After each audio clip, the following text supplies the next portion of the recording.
personalizes the audio experience to let the world hear each other more clearly, something that is very important right about now. Let's meet Tomer Shor, founder and CEO of Tunefork. My story began with my father, who injured due to his military service, and his hearing damaged badly. When I grew up, I saw him struggling with daily actions like making phone calls, listening to music, and watching videos. He experienced difficulty mostly with smart devices and audio services. When I searched for a solution for him, I found out that hearing is an individual experience. Each of us has a unique earprint, just like fingerprint, but audio systems and smart devices aren't adjusted to our needs. And that's not only my father's problem.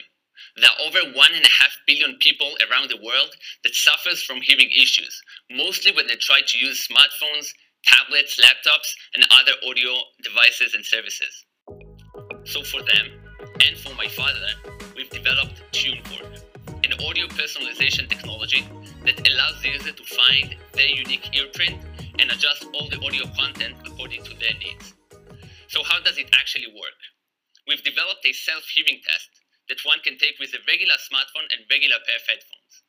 In few minutes, they can get clinical results of their hearing. With the results and our algorithm, we are creating a personal audio profile that optimizes the sound, adjusting it to their needs. This personal audio profile, when implemented into smart devices or audio services, makes everything available to people with hearing loss and seniors. If you want to hear more, just use Tunefork. Thank you.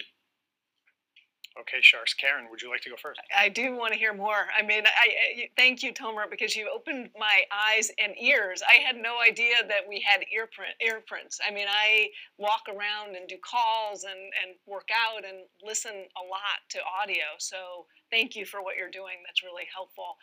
I'd be interested in hearing more about do you license the technology? And if so, who do you license to? Yeah, so our business model is B2B2C. We are working with streaming services like music streaming, video streaming, and web conferencing.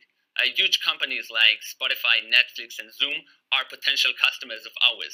We are implementing our solution into their products, and they allow their users to use our technology. Well, Tomer, what's your sense of the market that the streaming services don't capture because of people with hearing loss? So currently, there are over 400 million paying users in the streaming music industry. But there is much more seniors and people also over the age of 40 or 50 that are not using this kind of services. Some of it is because of the user experience or the user interface, but a big sense of them, the big audience is not getting the right audio or the right quality that they want to get from this kind of devices. And we can allow companies like Spotify, like Apple Music, and others to be attractive to this audience.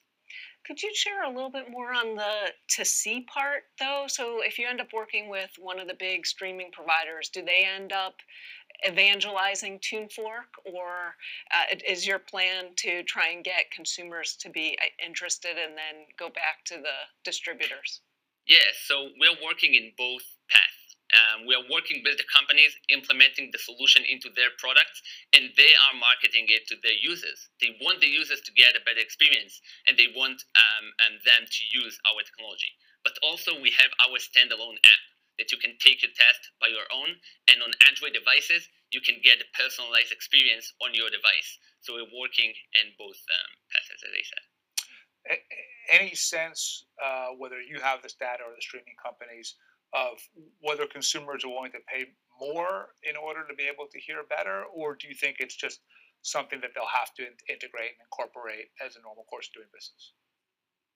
Yeah, thank you for this question. Actually, in the last few months, we see the giants in the music streaming industry introducing new technology related to the audio quality.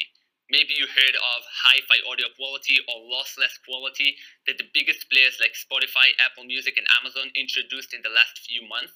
Most of the players in the industry currently charging $5 and even $10 more for this hi-fi quality, for better experience. We see audio personalization at the same field. They can charge more money from their users, and we will share the revenues with them, or they can offer it as a differentiator to attract more users to use their service instead of other services. Yeah, it's interesting. I was thinking about your question. It was like, can you unlock an upsell because of the quality of audio?